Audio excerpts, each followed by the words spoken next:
तो देखिए स्टूडेंट्स, हम बैंड थ्योरी ऑफ मेटल्स पे आ गए हैं।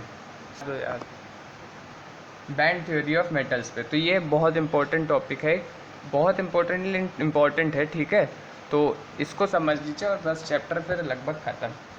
तो band theory of metals, explanation of conduction behaviour in the basis of band model.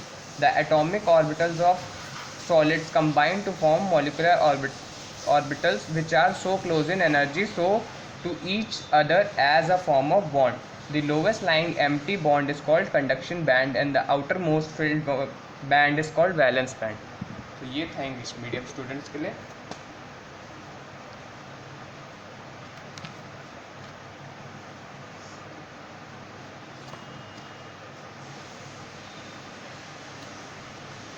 तो जब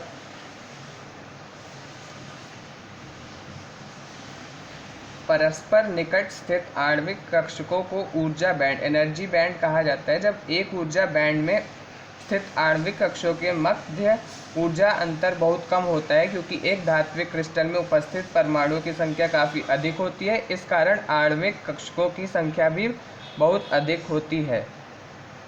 एक धातु में विभिन्न परमाणविक कक्षकों 1s 2s आदि से उत्पन्न आणविक कक्षकें विभिन्न ऊर्जा बैंडों का निर्माण कर सकती हैं। इस प्रकार प्राप्त दो ऊर्जा बैंडों के मध्य काफ़ी ऊर्जा अंतराल एनर्जी गैप हो जाता है। इसमें कोई इलेक्ट्रॉन उपस्थित नहीं होता है। इस प्रकार के ऊर्जा अंतराल को निषिद्ध क्षेत्र या फॉरबिडन जोन या निषिद्ध बैंड फॉरबिडन बैंड कहते हैं। जैसे लिथियम धातु में 1s तथा 2s परमाणविक कक्षकों में से दो ऊर्जा बैंड प्राप्त होते हैं। 1s परमाणविक कक्षकों से प्राप्त ऊर्जा बैंड पूर्ण रूप से स्थान पूरित ऑक्यूपाइड होता है तथा कुचालक होता है, जबकि 2s परमाणविक कक्षकों से प्राप्त ऊर्जा बैंड अर्ध स्थान पूरित हाफ ऑक्यूपाइड होता है एवं विद्युत का संचरण करता है। तो इससे आपको थोड़ा बहुत समझ में आया होगा, मैं आपको अच्छे से एक्सप्लेन करता हूँ। ठीक है, तो चलिए स्टूडेंट्स, अब हम आगे बढ़ते हैं और अब मैं आपको तीनों एनर्जी गैप समझा देता हूँ ताकि यहाँ से आपका ये टॉपिक हो जाए अच्छे से कवर। तो देखिए, अब ये कंडक्टर्स हैं, ये इंसुलेटर हैं और ये हैं सेमीकंडक्टर। ठीक है, तो तीनों बना दिया मैंने। अब देखिए, कंडक्टर्स हैं, इनके में कोई गैप है ही नहीं, क्योंकि भाई ये अच्छे कंडक्टर हैं, तो इनके में इलेक्ट्रिसिटी हीट सब कंडक्ट अच्छी होती है, इसलिए कोई गैप नहीं है। ठीक है, ये आप देख सकते हैं। तो वैलेंस बैंड और कंडक्शन बैंड में अगर आप हीट प्रोवाइड करेंगे तो ये इलेक्ट्रॉन्स सीधा चले जाएंगे, पास हो जाएंगे। ठीक है, यहीं आ जाते हैं हम इंसुलेटर्स में। बहुत ज़्यादा गैप है भाई, ये देखने में कम लग रहा है, इन बहुत ज़्यादा गैप है। ठीक है, ये आपको समझना है। तो ये रहा आपका कंडक्शन बैंड, ये रहा वैलेंस बैंड। तो यहाँ से इलेक्ट्रॉन्स पास नहीं कर पाएंगे। आई होप आपको conduction band and valence band अच्छे से समझ में आ गया हो। अगर नहीं आया हो तो वो भी आप पूछ सकते हैं मेरे से। ठीक है, तो वैलेंस बैंड जो है वो आपका आउटर मोस्ट फिल्ड बैंड है। ठीक है, और कंडक्शन बैंड जो है वो लोवेस्ट लाइंग एम्प्टी बैंड है। ठीक है, यहाँ से इलेक्ट्रॉन ट्रांजिट करते हैं ताकि कंडक्टिविटी बढ़ सके। ठीक है, ये पूरा प्रोसेस हमको केवल कंडक्टिविटी के बारे में बताता है। ठीक है, आई होप आपको समझ में आ गया होगा। तो देखिए, ये एनर्जी लेवल मैंने बना दी है कि किसका एनर्जी लेवल कहाँ से होता है। तो ये है आपका जर्मेनियम, ठीक है, वैलेंस बैंड, और ये है आपका कंडक्शन बैंड। ठीक है, तो इसमें देखिए, जर्मेनियम जो सेमी कंडक्टर्स होते हैं, इनमें दो टाइप होते हैं, आपको पता ही है। एक होता है इंट्रिंसिक, एक होता है एक्सट्रिंसिक। तो जब प्योर सब्सटेंसेस जो होते हैं, सिलिकॉन, जर्मेनियम, ठीक है, तो इनके बिहेवियर में जब इनको एक minute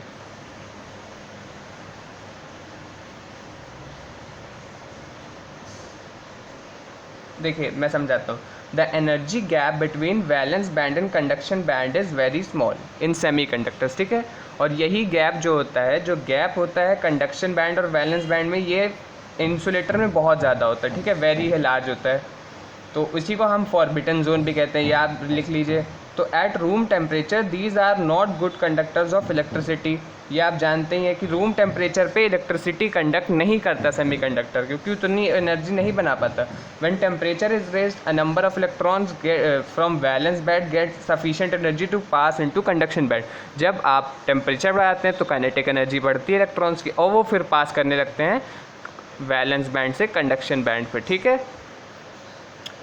so and the substance behave as a semiconductor. So pure substances like silicon and germanium which have such behavior are called intrinsic semiconductors, ठीक है।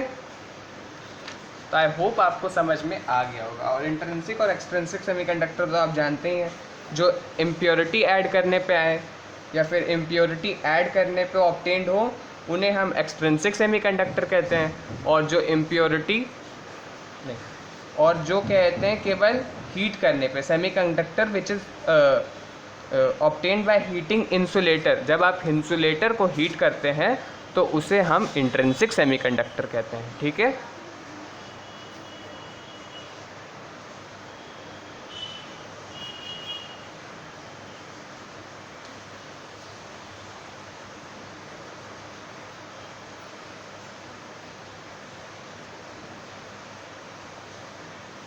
एन टाइप और पी टाइप के थोड़ा एप्लीकेशन देख लीजिए। तो gallium arsenide is used in new generation semiconductor devices, ठीक है। और ट्रांजिस्टर्स, अब ये आप पढ़ेंगे ट्रांजिस्टर, ठीक है, यूज़ होता है इसका कहाँ कैसे होता है, से आपके घरों में यूज़ होता है, वो सब आप देखेंगे, ठीक है, एमसीबी और अलग चीज़ों में, तो वो आप देखेंगे फिजिक्स में, ठीक है, वो आपके सर समझाएंगे। तो transistors are use to amplify and detect radio signals. These are made of NPN and PNP junction devices. तो ये आप फिजिक्स में देखेंगे, ठीक है। रेक्टिफायर आर डायोड्स, और सोलर सेल में फोटो डायोड्स में दी सेमीकंडक्टर्स आर यूज्ड, ठीक है। सोलर सेल, सोलर पैनल आप देखते हैं घर में शायद लगा हो किसी के, या फिर मुश्किल है, कोई बात नहीं, लेकिन आप बड़ी बड़ी बिल्डिंग्स में जाके देखते हैं या फिर कहीं ऐसे देखते हैं तो आपको ये सोलर पैनल्स ज़रूर दिखेंगे, क्योंकि भाई बेस्ट यूज़ है एनर्जी का। तो वहाँ पे आप सेमीकंडक्टर्स के यूज़ करके फोटो डायोड्स, भाई अच्छी इलेक्ट्रिकल कंडक्टिविटी होती है इनके, अगर आप हीट प्रोवाइड करें तो ये कंडक्टर अच्छे हो जाते हैं, ठीक है। तो ये था इसका एप्लीकेशन। तो आई होप आपको बैंड थ्योरी समझ में आ गई होगी। अब थोड़ा सा मैग्नेटिक प्रॉपर्टी देख लेते हैं और ये चैप्टर पूरी तरीके से फिनिश्ड, ठीक है। तो चलिए, so magnetic properties of solids depend upon internal electronic structure. तो जैसे अंदर जैसे कहते हैं, अब मैं आपको छोटा छोटा धीरे से एकदम से आसानी से समझा देता हूँ और यहाँ चैप्टर ख़त्म करते हैं, ठीक है, क्योंकि अब ज़्यादा कुछ नहीं बचा है। 5 टाइप के आपकी मैग्नेटिक प्रॉपर्टीज़ होती हैं, ठीक है। तो भाई मैग्नेटिक प्रॉपर्टीज़ कौन शो करता है? चुंबकीय गुण। तो ठोस पदार्थों को चुंबकीय क्षेत्र में व्यवहार करने पर वर्गीकृत किया गया है, ठीक है। तो सबसे पहले पैरामैग्नेटिक या फिर अनुचुंबकीय, वे पदार्थ जो थोड़ी चुंबकीय क्षेत्र में दुर्बल रूप आकर्षित करते हैं उन्हें अनुचुंबकीय कहते हैं। और इन गुण को पदार्थ को प्रदर्शित करा जाता है परमाणु आयन, इनमें कंडक्टिविटी बहुत अच्छी होती है, ठीक है। तो पैरामैग्नेटिक बहुत अच्छे बिहेवियर शो करते हैं, ठीक है।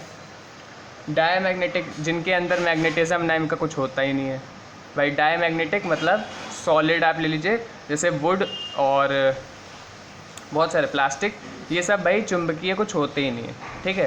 पैरामैग्नेटिक आपका मैग्नेट जो होता है वो अच्छा मैग्नेट होता है, मतलब उसके अंदर अट्रैक्शन अच्छा होता है, ठीक है।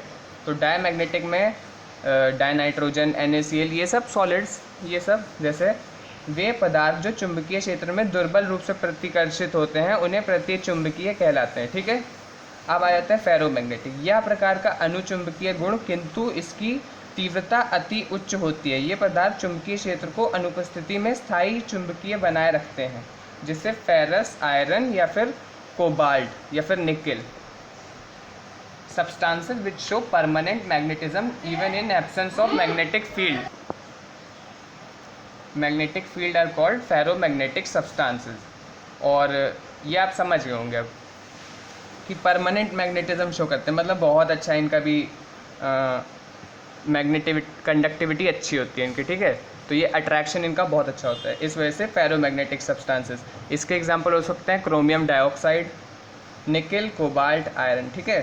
तो मेटल्स जो कि मेटलॉइड फॉर्म, तो लगभग वही है, ठीक है।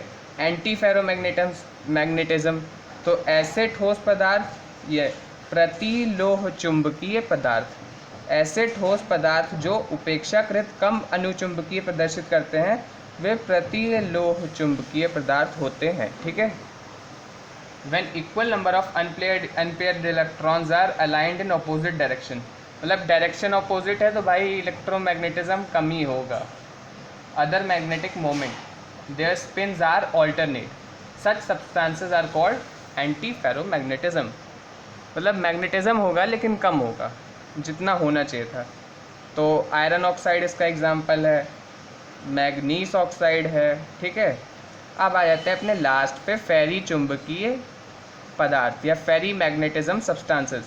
सो जब असमान अनिक्वल अयुग्मित इलेक्ट्रॉन विपरीत दिशा में संरेखित अलाइंड होते हैं तो कुल चुंबकीय आघूर्ण शून्य नहीं होता है, इलेक्ट्रॉन का ओरिएंटेशन होता है। मतलब भाई देखिए, ओरिएंटेशन मतलब इनका स्पिन से बात हो रही है। तो देखिए, एक इलेक्ट्रॉन ऐसे है तो दो ऐसे हो जाएंगे, फिर एक ऐसे हो जाएगा, फिर दो ऐसे हो जाएंगे, ठीक है। तो ये स्पिन्स पे है, तो इसका ओरिएंटेशन मतलब जो सिस्टम है करने का या मैग्नेटिज्म शो करने का, अट्रैक्शन का, वो पूरी तरीके से ज़ीरो नहीं होगा, ठीक है, लेकिन लगभग नॉनदलेस कम ही होगा, ठीक है। और वही अगर आप एंटी फेरोमैग्नेटिज्म में देखना चाहेंगे तो ये तो भाई पूरी तरीके से ज़ीरो, इनका अट्रैक्शन ज़ीरो, ठीक है। तो आई होप आपको समझ में आ गया होगा, इतना ही था। इसका एग्जांपल लिख लीजिए, डाई वेनेडियम डाइऑक्साइड और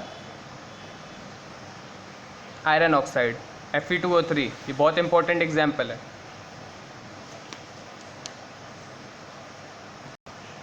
चलिए स्टूडेंट्स, आज के लिए इतना ही रखते हैं और ये आपका चैप्टर ख़त्म। अब आप अपने डाउट्स पूछिएगा और जो भी आपको कहीं प्रॉब्लम है वो मेरे से पूछ लीजिएगा। कल हम इस चैप्टर को पूरी तरीके से न्यूमेरिकल्स लगा के फिनिश करेंगे और मंडे से हम अपना नया चैप्टर देखेंगे। अब आप मेरे को बताइएगा कि आपको कौन सा चैप्टर पहले करना चाहिए। मैं तो बोलता हूँ कि पहले आप मुझे पहले बता दीजिएगा कि सर आपको कौन सा अच्छा लग रहा है, लेकिन मैं बताऊँगा इलेक्ट्रोकेमिस्ट्री से शुरू करते हैं क्योंकि वो बहुत आसान है, बहुत जल्दी ख़त्म होगा, ठीक है। और सॉल्यूशन थोड़ा सा जब बड़ा है और थोड़ा सा कॉन्सेप्चुअल है, ठीक है। न्यूमेरिकल्स हैं और उसके न्यूमेरिकल्स थोड़े मुश्किल हैं, तो वो भी आपको करना थोड़ा सीखना होगा, ठीक है। तो इलेक्ट्रोकेमिस्ट्री से हम शुरू करते हैं, ठीक है, नेक्स्ट वीक। लेकिन अभी इसको ख़त्म कीजिए, अच्छे से जाके पूरी थ्योरी पढ़िए, ठीक है। और बुक्स जल्दी से जल्दी लीजिए, बहुत ज़रूरी है।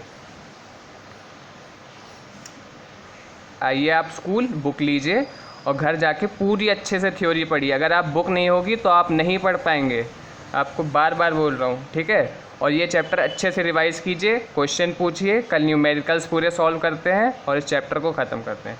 So okay students, that's it for today, thank you.